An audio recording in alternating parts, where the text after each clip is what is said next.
اور دنیا میں جو ورلڈ آرڈر مینیج کرتے ہوتے تھے وہ تو آپ کرتے تھے، تو ذمہ داری کس پہ ہوئی؟ آپ پہ ہوئی. آپ کو پتہ ہے نا رات کو ایک بڑی ڈیٹیلڈ ان کی آرم سروسز کمیٹی کی میٹنگ بھی ہوئی ہے، اور اس میں انہوں نے بتایا کہ ہمارے جو جنگی اخراجات آئے ہیں وہ کم و بیش $25 بلین کے آئے ہیں، لیکن جنگی اخراجات کی آپ نے بات کی ہے، یہ جو پیٹرول کی قیمتیں اوپر گئی ہیں اس کی بات نہیں کی، اور آپ نے صرف اپنی بات کی ہے. آپ نے اس خطے میں جو لوگوں کی اکانومی کلیپس کی ہے، یو اے ای کلیپس کر گیا اکنامکلی. آپ دیکھیے افریقہ جو ہے وہاں پہ اس وقت پیٹرول کی قلت شروع ہو گئی ہے، وہاں پر ادویات ملنا بند ہو گئی ہیں، اور اگلا کام وہاں پر ہے فوڈ کی جو قلت ہے وہ وہاں پر ایک قید ہو سکتا ہے، کیونکہ آپ کو پتہ ہے نا افریقہ میں جتنی بھی دنیا کی ٹریڈ ہوتی تھی وہ وایا یو اے ای ہوتی تھی. یو اے ای کلیپس کر گیا ہے تو افریقہ کیسے سروائیو کرے گا؟ نہیں کر پائے گا، آف کورس نہیں کر پائے گا. تو اس وقت جو امریکی حکومت اپنے اعداد و شمار بتا رہی ہے اس میں اس جنگ کے باعث ہونے والے باقی جو نقصانات ہیں اپنے اندر کے ملک کے اندر کے in terms of rise of gasoline prices اور دنیا کے، وہ تو شامل نہیں کر رہے. تو میرا یہ خیال ہے کہ یہ $25 بلین تو امریکی اپنا بتا رہے ہیں. اگر اس کو آپ انکلوڈ کریں پوری دنیا کی اکانومی سے تو میرے خیال میں یہ $1 ٹریلین سے تو زیادہ ہی ہوگی. بالکل شاہ جی، یہ جو آپ بات کر رہے ہیں نا خاص طور پہ اس میں 2-3 پہلو ہیں. پہلی بات یہ کہ یہ بات کس نے کی ہے؟ یہ کی ہے باقر کالباف نے. یہ وہ شخص ہیں جو ایران کے ڈیلیگیشن کو لیڈ کر کے یہ امریکہ کے ساتھ مذاکرات کر رہے تھے. لیکن اس سے بھی زیادہ جو ان کا پس منظر ہے نا وہ امپورٹنٹ ہے، اور وہ ہے اس ٹائم جو ایران کا جو فیصلہ سازی ہے. یہ ایک امپریشن تو یہ جاتا ہے نا کہ جو سپریم لیڈر ہیں وہی جو فائنل جو ڈیسیجن ہوتا ہے وہ لیتے ہیں. لیکن ان کے حوالے سے کچھ جو میڈیا پہ خبریں آئی تھی کہ ایک تو ان کی جو ٹانگ ہے وہ ڈسلوکیٹ ہو گئی تھی، تو ان کی 3 سرجریاں اب تک ہو چکی ہیں. چہرے کے بارے میں بھی چہرے کے حوالے سے تھا کہ وہ جھلس گیا تھا جس سے ان کے ہونٹ بھی سل گئے تھے، تو وہ ان کی پلاسٹک سرجری ابھی ہونی ہے. ہاتھ کی بھی سرجری ہو چکی ہے. اب اس بنیاد کے اوپر نا انہوں نے یہ ایک اسرائیلی میڈیا نے رپورٹ کیا کہ ایک بورڈ بنایا، 3 رکنی بورڈ ہے. وہ بورڈ سارے فیصلے سازی جو ہے وہ کر رہا ہے. اب اس بورڈ میں ہے کون؟ اس میں ایک ہیں یہ باقر کالباف ہیں، اس میں دوسرے ہیں حسین طیب ہیں، اور تیسرے ہیں اس میں ایک رضائی ہیں، ان کا پورا نام مجھے یاد نہیں آ رہا. تو یہ 3 لوگوں کا ایک بورڈ بنایا گیا ہے جو تمام تر فیصلہ سازی کرتا ہے. تو باقر کالباف کی جو بیانات ہیں یا جو ان کا، اس کو آپ یوں سمجھیں کہ اس ٹائم وہ ایران کی اسٹیٹڈ پالیسی کنسیڈر کر سکتے ہیں. اب جو باقر کالباف نے کل جو بات کی ہے، اگر دوسرا پہلو جو آپ کر رہے تھے نا کہ انہوں نے تیل کی قیمت $140 فی بیرل تک کی وہ بات کی ہے، باقر کالباف نے دراصل جواب دیا ہے اس امریکی صدر ٹرمپ کو جو انٹیلیجنس رپورٹس اور جو اسیسمنٹ اور جو بریفنگ دی گئی ہے 2 دن پہلے. ٹرمپ کو بریفنگ دی گئی 2 دن پہلے ان کی جو انٹیلیجنس کی طرف سے اور ان کے جو ریلیونٹ جو پینٹاگن اور ان کی طرف سے، اور اسکاٹ بیسنٹ جو ان کے وزیر خزانہ ہیں ان کی طرف سے. اس میں یہ بتایا گیا تھا کہ اس ٹائم جو ایران کی کیپیسٹی ہے جو آئل کے حوالے سے، پروڈکشن کے حوالے سے، وہ کوئی 1.8 ملین سے 2 ملین تک، یعنی 18 لاکھ سے 20 لاکھ جو بیرل روزانہ کی بنیاد کے اوپر یہ کنوؤں سے تیل نکال سکتا ہے. لیکن وہ کہتے ہیں کہ جو ہم نے امریکی بلاکیڈ کی ہے، اگر یہ اس کے ساتھ یہ بلاکیڈ ہم جاری رکھتے ہیں تو ایران کے پاس جو سٹوریج فیسلٹی ہے وہ ختم ہو جائے گی. اس کے بعد الٹیمیٹلی ان کو کنویں بند کرنے پڑیں گے. اب کنویں بند کرتے ہیں تو اس سے جو بنیادی طور پہ جو ٹرمپ ریلائے کر رہا ہے اس ٹائم، وہ اس بات پہ کر رہا ہے کہ ایران کنویں اپنے جو تیل کے ہیں وہ بند کبھی بھی نہیں کرنا چاہے گا. اس کی وجہ یہ ہوتی ہے کہ جو ان کی جیولوجیکل اور اس پہ جو سرویز اور یہ ہوتے ہیں، اس میں یہ بتایا جاتا ہے کہ جو تیل ایکسٹریکٹ کیا جاتا ہے نا، وہ ایک اسپیسیفک پریشر کے ذریعے زیر زمین سے جو ہے وہ نکالا جاتا ہے. اگر وہ اس کو کنویں کو بند کرتے ہیں، وہ پریشر ختم ہوتا ہے، تو اس سے کیا ہوتا ہے جو زیر زمین تیل ہے وہ پانی کے ساتھ مکس ہو کے وہ سارا ان کا جو آئل کے جو ریزروز ہیں وہ ایران کے تباہ ہو سکتے ہیں. اس خوف کی وجہ سے ایران فوری ہمارے پاس بات چیت کے لیے آئے گا. اب یہ ٹرمپ کو بریفنگ دی گئی، اس بریفنگ کے جواب میں کہ یہ 10 دنوں میں ایران کو کنویں ان کو بند کرنے سے پہلے یہ ہمارے پاس آئیں گے. اس کے جواب میں کل باقر کالباف نے یہ اپنا ٹویٹ کیا ہے، اور اس ٹویٹ میں اس نے یہ کانٹیکسٹ میں بات کی کہ یہ جو آپ اسیسمنٹ کر رہے ہیں یہ آپ کو غلط بریف کر رہے ہیں اسکاٹ بیسنٹ جو ان کے وزیر خزانہ، کہ 10 دنوں میں ایران کے پاس یہ جو تیل نکالنے والی وہ ہے وہ سٹوریج فیسلٹی ختم ہو جائے گی، آپ کی یہ غلط فہمی ہے۔ 3 دن رہ گئے ہیں، چلو یہ بھی دیکھتے ہیں کہ یہ 3 دنوں میں ہمارے یہ ختم ہوتے ہیں یا نہیں ہوتے۔ تو وہ کہتے ہیں کہ آپ کی انہی غلط جو پالیسیز اور غلط بریفنگ کی وجہ سے جو آپ کو ایڈوائزر دے رہے ہیں اس کی وجہ سے تیل اب 118، کل رات تک 118 تھا، آج جو ہم جب یہ ریکارڈ کریں $126 فی بیرل پہ پہنچ چکا ہے۔ تو انہوں نے کہا کہ یہ اگر آپ کی پالیسیز اس طرح رہی تو 140 جو ہے وہ بھی اور اس سے بھی ممکنہ طور کے اوپر جا سکتا ہے۔ تو باقر کالباف نے کل جو ٹویٹ کیا نا، یہ دراصل ٹرمپ کو دی جانے والی جو بریفنگ تھی اس کے جواب میں یہ ٹویٹ کیا۔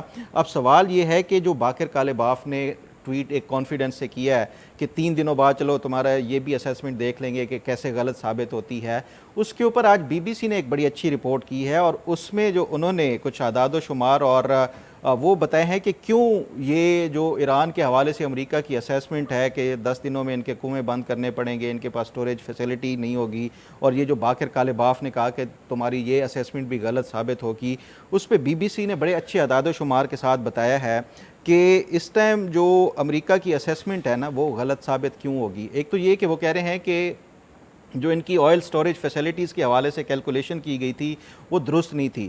ایران کے پاس ابھی بھی آئل سٹوریج کی فیسلٹی کے حوالے سے وہ مئی تک جو ہے وہ اگر روزانہ کی بنیاد پہ 13 سے لے کے 20 ملین بیرل تک جو ہے وہ تیل ایکسٹریکٹ کرتے رہیں تب بھی ان کی سٹوریج فیسلٹی مئی تک جا سکتی ہے۔ لیکن اس کے ساتھ وہ کہتے ہیں کہ جو سب سے امپورٹنٹ چیز ہے وہ ہے ایک بیسنٹ لسٹ، لائڈز لسٹ انٹیلیجنس ایک کمپنی ہے جو کہ یہ آئل جو انٹرنیشنل یہ جاتا ہے اس کو ٹریک کرتی ہے، اس کے حوالے سے انہوں نے کوٹ کیا بی بی سی نے۔ بی بی سی یہ بتاتی ہے کہ 20 اپریل کو جب یہ امریکہ کا یہ محاصرہ سارا چل رہا تھا اس دن تک 26 جو ایرانی شپس تھے، جو ٹینکرز تھے، وہ انہوں نے امریکی محاصرہ توڑ کے آئل انٹرنیشنل مارکیٹ تک پہنچانے میں کامیاب رہی ہے۔ یعنی جو امریکہ کا محاصرہ ہے اس کے باوجود بھی ایران کامیاب ہو رہا ہے جو دنیا کو آگے تیل بیچنے کے حوالے سے۔ تو اس وجہ سے ایک تو باقر کالباف کی یہ کہ ان کے پاس جو آئل فیسلٹی اور جو سٹوریج فیسلٹی ہے وہ غلط اسیسمنٹ ہے امریکہ کی۔ دوسرا یہ کہ جو امریکی بلاکڈ ہے اس کے ہونے کے باوجود ایران جو ہے وہ کسی حد تک کامیاب ہو رہا ہے اور وہ شپس جو ہے وہ انٹرنیشنل مارکیٹ تک پہنچا رہا ہے۔ اب اس پہ انہوں نے کہا کہ ایک آئل جو ٹینکر ٹریکر کے نام سے، جس طرح فلائٹ ریڈار یا اس طرح کے جہازوں کو ٹریک کرتے ہیں نا، اسی طرح کے آئل ٹینکر کے لیے بھی انٹرنیشنل ایک ٹریکر ہے۔ وہ اس کی رپورٹ کرتے ہوئے وہ یہ بتاتے ہیں کہ 40 کے قریب جو ہے نا وہ ایرانی جو آئل کے شپس اور یہ سارا کچھ وہ جو آگے جانے میں وہ ہوئے ہیں۔ تو اس وجہ سے وہ کہہ رہے ہیں کہ امریکہ کی یہ اسیسمنٹ یہ ایک غلط ہے۔ باقر کالباف کا کانفیڈنس کی بنیادی وجہ ان دو بنیادوں کے اوپر ہے کہ وہ تیل کی سپلائی ابھی تک جاری رکھے ہوئے ہیں اور آئل جو سٹوریج فیسلٹی ہے وہ بھی ان کے پاس ابھی ہے۔ تیسری ایک اور جو چیز امپورٹنٹ ہے وہ یہ تھا کہ ایران کی جو اکنامک جو سچویشن ہے، اب اس پہ بھی یہ بی بی سی نے بڑا اچھا اس پہ انہوں نے وہ کیا ہے۔ وہ اس پہ بتاتے ہیں کہ جو تیل کی سپلائی ہوتی ہے ایران سے، ایک جو شپ نکلتا ہے وہ چائنا، کیونکہ ان کا مین امپورٹر ہے تیل کے حوالے سے، ایک شپ جب ایران سے نکلتا ہے چائنا کی مارکیٹ تک پہنچنے میں اسے 2 مہینے لگتے ہیں۔ اب انٹرنیشنل مارکیٹ میں جو پیسوں کا جو ایک میکنزم ہوتا ہے جو پیمنٹ کرنے کے حوالے سے، وہ شپ مارکیٹ تک پہنچنے کے بعد 2 مہینے کے بعد اس کو پیمنٹ کی جاتی ہے۔ یعنی ایران کو جب وہ ایک شپ اپنا بیچتا ہے تیل کا چین کو، تو اس کو جو پیسے ہیں وہ جہاز روانہ ہونے سے لے کے 4 مہینے کے بعد ان کو پہنچتے ہیں۔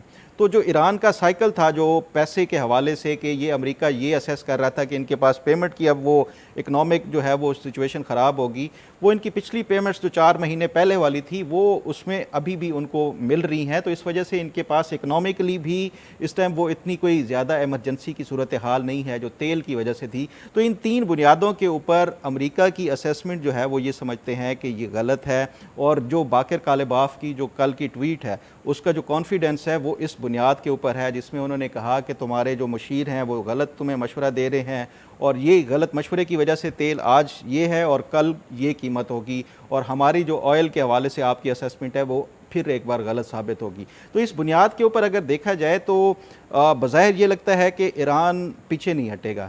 اب ایران اگر پیچھے نہیں ہٹتا تو پھر جو صدر ٹرمپ کا بھی اگر رویہ دیکھا جائے تو وہ بھی میرا خیال ہے کہ وہ اگر پھر اس سے پیچھے نہیں ہٹتے، تو اس کا مطلب وہی ہے جو آپ بات کر رہے تھے کہ دنیا کو اس ٹائم بہت بڑا خاص طور پہ اکنامک جو ریسیشن کا خطرہ ہے، پاکستان جیسے جو ملک ہیں وہ اس سے بہت زیادہ تباہی لا سکتے ہیں. اور آج اس کا ہم نے دیکھا ہے جو پیٹرول پمپس کے اوپر بڑی بڑی لائنیں آج سے شروع ہو گئیں، کیونکہ جمعے کے جمعے حکومت تیل کی قیمتیں وہ مقرر کرتی ہے.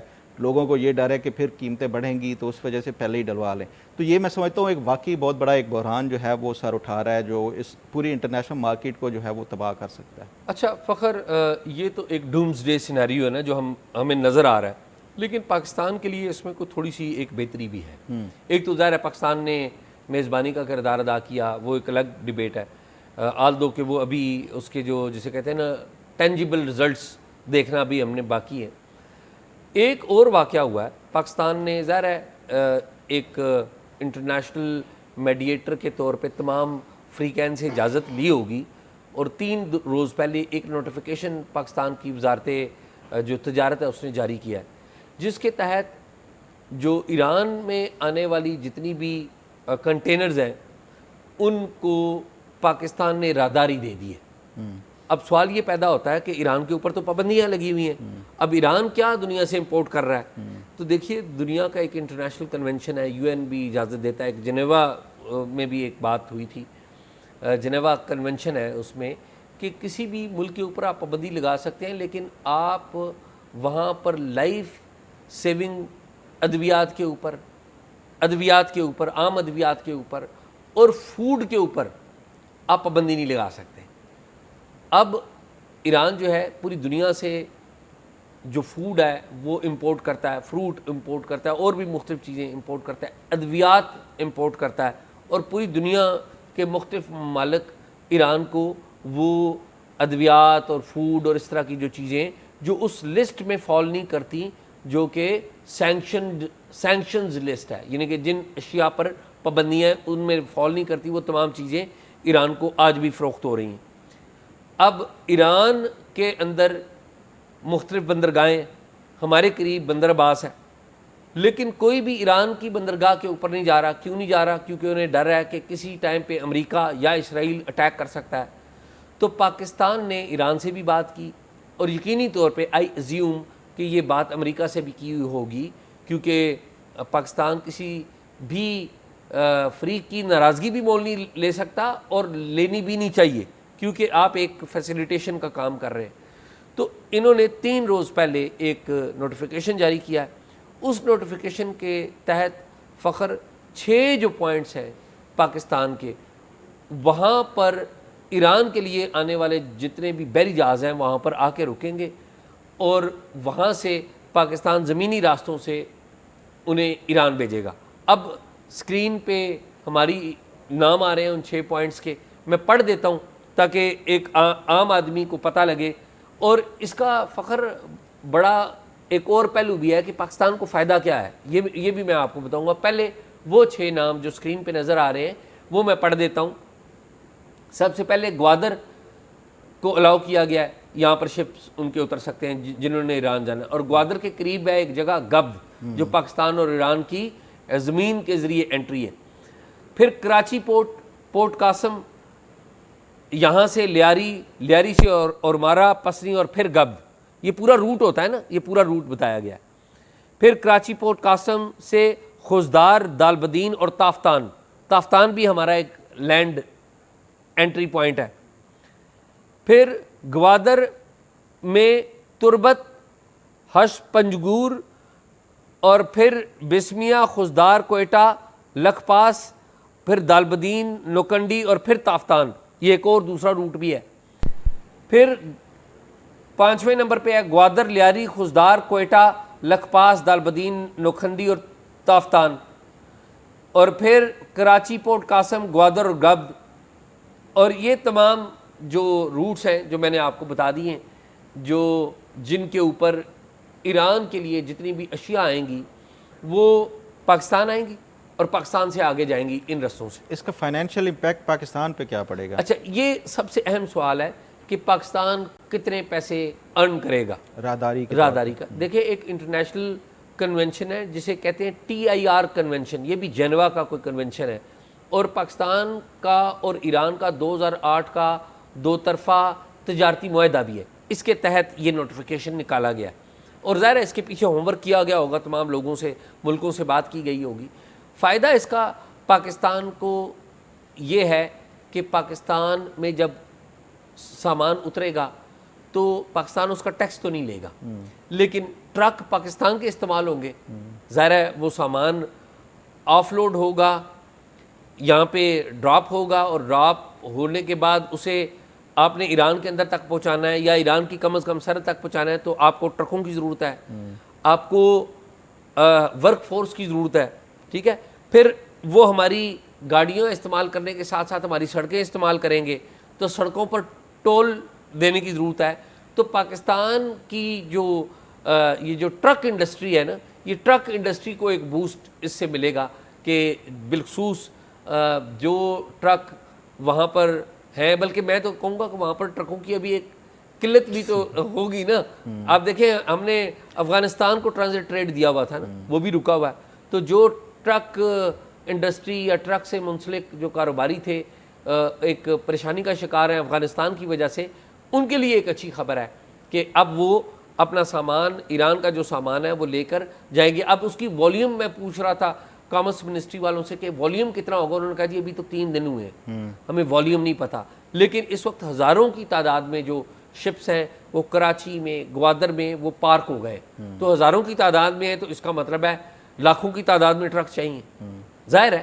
اچھا شاہ جی، اس میں نا 2-3 باتیں ہیں۔ پہلی بات یہ ہے کہ یہ جو آپ بات کر رہے تھے نا ٹرانزٹ ٹریڈ کے حوالے سے، آپ کے علم میں ہے کہ جو افغان ٹرانزٹ ٹریڈ تھی تو اسمگلنگ میں بہت سارا اضافہ ہوا تھا۔ ایک بات جو ابھی آپ کہہ رہے تھے نا کہ ان سے شاید کسٹمز ڈیوٹیز اور یہ ٹیکس وغیرہ نہیں لیے جائیں گے، تو یہ اس طرح کے جو معاملات ہوتے ہیں نا، اس میں پھر ایران کے نام کے اوپر کوئی وہ کر کے درمیان میں ٹرک غائب کر دیے جاتے ہیں، تو یہ ایک اسمگلنگ والا جو ایلیمنٹ ہے وہ اس میں ایک رائز دیکھنے میں مل سکتا ہے۔ جہاں تک بات ہے دوسری جو 2 پہلو ہیں، ایک تو آپ نے یو این اور جنیوا کنونشن کے حوالے سے بات کی ہے، اس میں بنیادی طور پہ ہے یہ کہ یو این کنونشن میں ہوتا ہے کہ اگر کوئی ملک لینڈ لاکڈ ہو، جس کے پاس کوئی سمندری راستہ اور وہ نہ ہو، تو یو این کنونشن کے تحت جو اس کے نیبرنگ کنٹریز ہیں وہ باؤنڈ ہیں اس کو ٹرانزٹ کے ایکسس دینے کے حوالے سے۔ تو یہ جو انووک کیا ہے ایران کے اوپر جو لینڈ لاکڈ والا جو ایک جو سلسلہ ہے، وہ امریکہ کی بلاکٹ کی وجہ سے ان کی جو پورٹس ہیں وہ ساری بند ہو گئی ہیں، تو آفیشلی جو یو این کے کنونشن کے مطابق یہ ایران اب لینڈ لاکڈ کنٹری جو ہے وہ تصور ہوگا، اور اس بنیاد کے اوپر لیگلی پاکستان ان کو یہ تمام تر جو ہے وہ ایکسس دے سکتا ہے، جو ٹرانزٹ کی سہولیات ہیں وہ دے سکتا ہے۔ تو اس بنیاد کے اوپر، اور اس پہ آپ ایک جو سوال کر رہے تھے نا کہ اس پہ ہو سکتا ہے تمام فریقین کی اجازت لی گئی ہو، میں آپ کو بتاتا ہوں کہ جب ایران کا ڈیلیگیشن آیا تھا، یہ جو 79 رکنی تھا، اس میں جو اسٹیٹ بینک کے گورنر آئے تھے ایران کے، اس کے حوالے سے لوگ اس ٹائم سوال پوچھ رہے تھے کہ یہ غالباً اس وجہ سے تھے کہ جو بریفنگ ہونی ہے ان کے جو ایران کے فروزن ایسٹس ہیں ان کے حوالے سے ہوگی، وہ اس کی ہوئی ہے یا نہیں ہوئی، لیکن ایک سائیڈ لائن پہ بڑی اہم پیش رفت ہوئی تھی، یہ اس پہ جو میری کچھ اطلاعات ہیں کہ جو ایران کا اس ڈیلیگیشن میں جو گورنر اسٹیٹ بینک اور اس سے جو ریلیونٹ ان کی جو کامرس منسٹری اور اس کے لوگ تھے، ان کی ایک ملاقات ہوئی تھی، ہونی تو تھی ان کے جو ہمارے پاکستان کے جو فائنانس منسٹر تھے محمد اورنگزیب ان سے، لیکن وہ ان دنوں گئے ہوئے تھے واشنگٹن میں ایک کانفرنس اٹینڈ کرنے، تو ان کی ملاقات ہوئی تھی یہ ہمارے جو وزیر خارجہ ہیں اور deputy prime minister Ishaq Dar سے، یہ جس دن امریکی ڈیلیگیشن چلا گیا تھا اسی دن کو ان کی ایک ملاقات ہوئی، اس میں یہ جو چیزیں تھیں یہ بھی ڈسکس کی گئی ہیں، یہ ٹرانزٹ ٹریڈ کے حوالے سے جو معاملات تھے، اسحاق ڈار صاحب نے ان کی جو تمام تر جو چیزیں تھیں وہ کی تھی، وہ آگے ریلیونٹ منسٹری کو وہ دے دی گئی تھی۔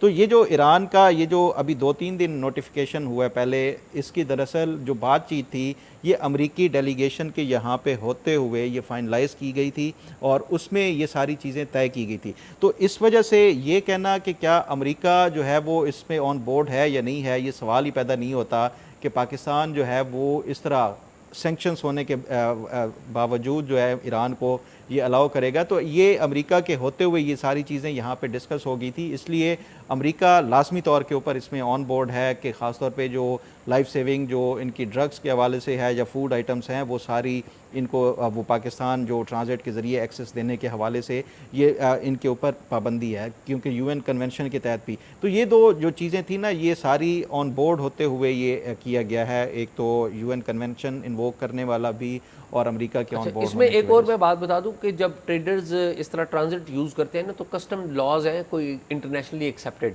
ٹھیک ہے، جس کے تحت جب بھی کوئی شپ یہاں پر لنگر انداز ہوتا ہے یا کوئی کمپنی اپنا سامان لے کے جاتی ہے تو وہ ایک انکیشبل گارنٹی جمع کرواتی ہے، ٹھیک ہے، پاکستانی اتھارٹی کو یا کسٹم اتھارٹیز کو، وہ گارنٹی ہوتی ہے، باقی اس کا یعنی کہ وہ ہمارے پاس ایک گارنٹی کے طور پہ ہی ہوتی ہے کہ، لیکن اس کا کوئی فائدہ اس اعتبار سے اگر دیکھا جائے تو نہیں ہے، لیکن ادروائز اگر آپ دیکھا جائے تو بہت بڑا فائدہ ہے کہ پاکستان کی ایک ٹرک انڈسٹری ہے، افغانستان کے ساتھ ہمارے تعلقات آپ دیکھیں خراب ہیں، تو لیٹ سی کیا ہوتا ہے۔ ہاں بالکل۔ اچھا شاہ جی، آج بریفنگ تھی دفتر خارجہ کی، آپ کیونکہ کرتے ہیں، یہ کور کرتے ہیں، مجھے یہ بتائیں افغانستان کے حوالے سے کیا صورتحال ہے؟ یہ دوبارہ سے کیا آپریشن غزب الحق شروع ہو چکا ہے؟ فخر افغانستان میں افغانستان کے حوالے سے صورتحال میں تھوڑا سا بیک گراؤنڈ بتاؤں، آپ کو پتہ ہے 26 اپریل کو بھی کچھ واقعات ہوئے ہیں پاکستان افغانستان کی سرحد کے اوپر، اور جسے کہتے ہیں نا کہ جو کانفلکٹ ہے وہ ابھی موجود ہے۔ آپ کو میں یہ بتا سکتا ہوں کہ جو ہمیں پتہ لگا ہے انفارمل طریقے سے کہ جو چین میں ہمارے جو مذاکرات اورمچی میں ہوئے تھے، اورمچی پروسیس میں پاکستان کا فارن آفس بھی تھا اور ہمارے جو متعلقہ حکام ہیں اسٹیبلشمنٹ کے، میں نے سنا وہ بھی وہاں پر تھے، تو اس میں کافی ساری چیزیں ہیں جو آگے بڑھی ہیں۔ آپ کو پتہ ہے کہ پاکستان جب انہوں نے ہم پر حملہ، افغانستان کی طرف سے حملہ آیا تھا، پھر ہم ان کی سرحد کے اندر چلے گئے تھے، پتہ ہے نا آپ کو، وہ بی بی سی نے اس کا فیکٹ چیک بھی کیا تھا، اس کا فیکٹ چیک بھی ہوا تھا۔ تو جو اورمچی جو پروسیس ہے اس کے تحت ہم نے ایک خیرسگالی کے طور پہ، اعلان تو نہیں ہوتا ہے ان چیزوں کا، ہم نے وہ ایریا چھوڑ دیا، وہ ایریا جو ہے، سنا یہ ہے کہ اس ایریے میں اب ہم اس طرح سے نہیں ہیں۔ اچھا، تو لیکن ظاہر ہے فارمل اناؤنسمنٹ تو کسی جگہ پہ نہیں ہے، نہ کوئی فارمل اناؤنسمنٹ فارن آفس جو ہے اس نے کیا ہے۔ میں آج بھی فارن آفس کے جو ترجمان ان سے بات کر رہا تھا، سوال کر رہا تھا اسی والے سے، میرے علاوہ اور لوگ بھی کر رہے تھے سوال، تو وہ ان سوالوں کا جواب نہیں دیتے، ظاہر ہے یہ کوئی بھی نہیں دے گا، وہ کہتے ہیں جی آپ وزارت داخلہ سے پوچھیں یا فوج سے پوچھیں، یہ ہمارے ڈومین میں نہیں ہے۔ لیکن جو ان کے امیر ہیں، امیر المومنین، افغانستان کے امیر المومنین، افغانستان کے روحانی پیشوا، ٹھیک ہے، انہوں نے ایک بیان دیا ہے کہ کسی بھی دوسرے ملک سے کے خلاف کوئی کارروائی ہماری افغانستان کی سرحد سے نہیں ہوگی۔ ملا ہیبت اللہ اخوند نے ملا ہیبت اللہ اخوند نے پچھلے دنوں اعلان کیا ہے۔ اچھا، ان سے کہا گیا تھا کہ آپ فتویٰ دیں، تو انہوں نے کہا جی میں فتویٰ دے نہیں سکتا، میں امیر ہوں، اس کے لیے ریکوائرمنٹ ہے نا فتویٰ دینے، انہوں نے اپنی انیبلٹی دی، انہوں نے کہا جی میں آرڈر دے سکتا ہوں، آرڈر دے دیا انہوں نے، اور کچھ اس سے بہتری بھی ہوئی ہے۔ میری جو بات ہوئی ہے مختلف ایسے افراد سے جو جانتے ہیں سارے معاملے کو، وہ بتا رہے ہیں کہ ابھی تو پاکستان بزی ہے امریکہ ایران معاملات کے اوپر، شاید جولائی اگست میں ایک بڑی ڈیولپمنٹ افغانستان کے والے سے بھی ہو جائے، کیونکہ افغانستان نے کچھ لوگوں کو بھی پکڑا ہے۔ یہ رپورٹ کیا ہے جو افغان جرنلسٹ ہیں، انہوں نے، ایک بڑے اچھے صحافی ہیں سمیع یوسف زئی، انہوں نے سب سے پہلے یہ رپورٹ کیا تھا۔ طاہر خان جو ہیں، یہ جو پاکستانی صحافی ہیں، انہوں نے اس حوالے سے رپورٹ کیا کہ کوئی 70 کے قریب صحافی جو ٹی ٹی پی کے جو لوگ تھے، یا پھر اس کے ساتھ حافظ گل بہادر گروپ کا جو ایک 3 رکنی جو جہادی تنظیم بنی ہے، وہ ان کے کچھ لوگ تھے، یہ انہوں نے کوئی 70 لوگ پکڑے ہیں، اس میں سے کچھ لوگوں کو پوچھ گچھ کے بعد چھوڑ دیا تھا، باقیوں کو انہوں نے وہاں پہ جو ہے وہ کوئی گرفتاری رکھا ہوا ہے ابھی تک۔ یہ ایک ڈیولپمنٹ ہوئی تھی کوئی 2 ہفتے پہلے۔ رشید صافی ہیں، سلیم صافی کے بھائی ہیں، سلیم صافی آپ کو پتہ ہے خود بھی بہت ایک رسپیکٹڈ نام جو بہت چیزوں کو سمجھتے ہیں، ان کے بھائی چھوٹے رشید صافی یہ بھی بڑی چیزوں کو سمجھتے ہیں، تو انہوں نے بھی یہ رپورٹ کیا تھا۔ بلکہ میں آپ کو انٹرسٹنگ بات بتاؤں کہ جو اورمچی کے جو مذاکرات ہیں اس کی سب سے پہلے خبر رشید صافی نے دی تھی، تو یہ تمام لوگ بھی یہ بتاتے ہیں کہ شاید کوئی بہتری ہو جائے گی۔ رشید صافی سے میری بات ہوئی تھی بائی دا وے، وہ بھی بتا رہے تھے کہ اگست میں یا جولائی اگست میں شاید کوئی بڑی ڈیولپمنٹ ہو جائے، تو افغانستان بالکل۔ اچھا، یہ افغانستان کا امید ہے کہ ہو جائے، کیونکہ آج کل پھر بھی جو ہے وہ وائلیشن ہو رہی ہے، سنا ہے کہ وہ کراس بارڈر اس پہ وہ کوئی گولہ باری ہو رہی ہے اس سائڈ سے بھی، اس پہ کوئی کریں گے، لیکن مجھے یہ بتائیں صومالیہ میں کچھ پاکستانی پھنسے ہیں اور کمبوڈیا میں کچھ پاکستانی پھنسے ہیں، ان کی دردناک اپیلیں بھی سوشل میڈیا پہ چل رہی ہیں، لیکن سنا ہے کہ حکومت نے پتہ نہیں کوئی اپروچ کیا ہے یا نہیں، لیکن کیا کوئی اس پہ پیش رفت ہو رہی ہے؟ دو مختلف قصے ہیں. ایک تو ہے صومالیہ. صومالیہ میں 21 اپریل کو ایک ویسل جو ہے، ایک شپ جو ہے، اس کو بحری قزاقوں نے قبضہ کر لیا تھا. اس میں جو پاکستانی 11 پاکستانی کرو ممبرز ہیں، یعنی کہ وہ شپ چلانے والے مختلف ان کے ٹیکنیشین وغیرہ وہ پاکستانی ہیں، وہ بھی پھنسے ہوئے ہیں. ان سے جو صومالی گورنمنٹ ہے وہ رابطے میں ہے بحری قزاقوں سے، اور یہ جو بحری قزاق ہے انہوں نے شپ کے آنر کو، پرائیویٹ کمپنی کا آنر ہے، اس سے بھی رابطہ کیا ہوا ہے. تو ہوپ فلی وہ وہاں سے کوئی بہتر خبر آئے گی. تاوان مانگ رہے ہیں وہ ظاہر پیسے مانگتے ہوتے ہیں، تو وہ شپ کے مالک سے مانگ رہے ہیں. صومالی گورنمنٹ کے ساتھ پاکستان نے معاملہ اٹھایا تھا، اور صومالی گورنمنٹ نے پاکستان کو میری اطلاعات کے مطابق لکھ کے بھیجا ہے کہ ہم آپ کے بندے واپس آئیں گے اور سیفٹی سے واپس آئیں گے. ایک تو یہ ہوا. کمبوڈیا والا دوسری کیا جو کمبوڈیا والا معاملہ ہے، انیشلی یہ اطلاع آئی تھی کہ 54 پاکستانی وہاں پر ہیں، لیکن آج پتہ چلا ہے کہ وہ پاکستانیوں کی جو تعداد ہے وہ 84 ہے. اچھا 84، اور 84 میں 76 مرد ہیں اور 8 عورتیں ہیں. ٹھیک ہے. تو اور یہ انلیگل امیگریشن کے لیے سر ان میں بتاتا ہوں، ہوا یہ ہے کہ آن لائن مختلف کمپنیوں نے ان لوگوں کو جاب آفرز کی. اچھا کہ ہم آپ کو $500 ایٹ لیسٹ، کم سے کم، بعض کو $1000-2000 بھی، ہم اس کی نوکری دے رہے ہیں، آپ ہمارے پاس آئیں. آپ نے پہلے کمبوڈیا آنا ہے، کمبوڈیا سے آپ نے پرمٹ لینا ہے، اور آپ پھر کسی اور جگہ جائیں گے. ہر بندے کی ایک ڈیفرنٹ کہانی ہے. ان کو بلایا اور وہاں پر پکڑ لیا، وہاں پر نوکری نہیں دی. ٹھیک ہے. پہلے تو پیسے اینٹھے نا کہ جی یہ پروسیس دے دیں، یہ فیس دے دیں. انہیں پتہ ہے کہ اس ملک کے لوگ باہر جانا چاہتے ہیں. بہت سارے لوگ ایسے ہیں جو کہ ان کے اسکیم ہاؤس میں تھے، ان کو وہاں پر فورس کیا گیا کہ مختلف کام کریں. اور بہت سارے ایسے لوگ ہیں جو وہاں پر انتظار کرتے رہے کہ ہمیں کوئی کام ملے، اور ان کا جو ویزا ہے اس کی مدت ایکسپائر کر گئی. تو آپ کو اچھی خبر دوں کہ پہلی جو بیچ ہے کمبوڈیا سے آنے والے پاکستانی کی، وہ آج آ جائے گا. کچھ جو پاکستانی ہیں وہ ابھی اپنا ویزا جو ہے ٹکٹ جو ہے اس کا ارینجمنٹ کر رہے ہیں، تو وہ بھی پاکستان آئیں گے. اس میں اچھی بات یہ ہوئی ہے کہ کمبوڈیا کی گورنمنٹ نے جن لوگوں کی ویزا وائلیشن تھی ان کو چھوڑ دیا. اچھا انہوں نے کہا جی ہم ان کو واپس کریں گے. لیکن حیران کن بات ہے، پچھلے 2 سالوں میں 2300 کے قریب پاکستانی، 2300 سے زائد پاکستانیوں کو انہوں نے واپس بھیجا ہے. اچھا 2300 سے زائد. ابھی 6 ماہ کے اندر بھی کوئی 1500 کے قریب ہیں، کوئی اتنے ہی ہیں پاکستانیوں نے بھی ہر جگہ انت مچائی ہوئی ہے. ویسے نہیں، یہ انت مچائی نہیں ہوئی. یہ معاملہ یہ ہے فخر کہ پاکستان میں نوکری نہیں ہے، معاشی حالات تباہ ہو چکے ہیں. پتہ ہے پوری دنیا میں نہیں ہے، پاکستان میں تو پہلے بھی ایک معاشی ایک تھا.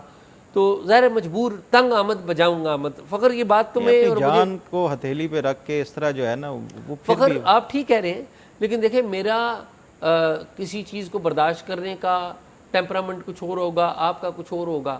ٹھیک ہے. تو میں تو یہ بیچارے وکٹم ہیں. یہ شاہ جی میں نہیں سمجھتا یہ وکٹم ہے، یہ ایک خودکشی کے مترادف ہے. یہ جانتے ہیں دنیا میں کوئی بھی کشتی کا حادثہ ہوتا ہے نا، اس میں لازمی طور پہ کوئی نہ فخر یہ ویزا لے کے گئے ہوئے ہیں. یہ وہ نہیں ہے جو آپ سمجھ رہے ہیں. یہ ویزا لے کے گئے ہوئے ہیں. ویزا یہ لے کے گئے ہوئے ہیں، وزٹ ویزا. اب مجھے بتائیں نا کہ میں جاب لیس ہوں، مجھے آفر آتی ہے کہ جی آپ کو اتنے پیسے دیں گے، آپ فلاں جگہ فلاں ایمبیسی سے ویزا لیں، ویزا آپ کو آسانی سے مل جاتا ہے. آپ تو لیگل گئے، آگے آپ کے ساتھ فراڈ ہو گیا. تو یہ تو بیچارے وکٹم ہے نا. ہاں جن کو پتہ ہے اور وہ ہیومن ٹریفکنگ، ہیومن سمگلنگ کا راستہ اختیار کرتے ہیں، ان کے ساتھ تو ٹریفکنگ ہو گئی. یہ تو خود وکٹم ہے. نہیں تو اس میں لازمی طور پہ پاکستانی کوئی ہوں گے انوالو اس ریکٹ میں، جو پتہ چل جائے گا فخر. یہ اس کے بغیر یہ ممکن نہیں ہو سکتا. بالکل نہیں ممکن. میں بالکل اتفاق کرتا ہوں آپ سے. تو فخر یہی ہے. ناظرین پروگرام آپ نے دیکھا، پروگرام کے بارے میں اپنی رائے ضرور دیجیے گا، اور اگر کوئی معلومات ہو تو talkshock777@gmail.com پہ شیئر کیجیے. اللہ حافظ.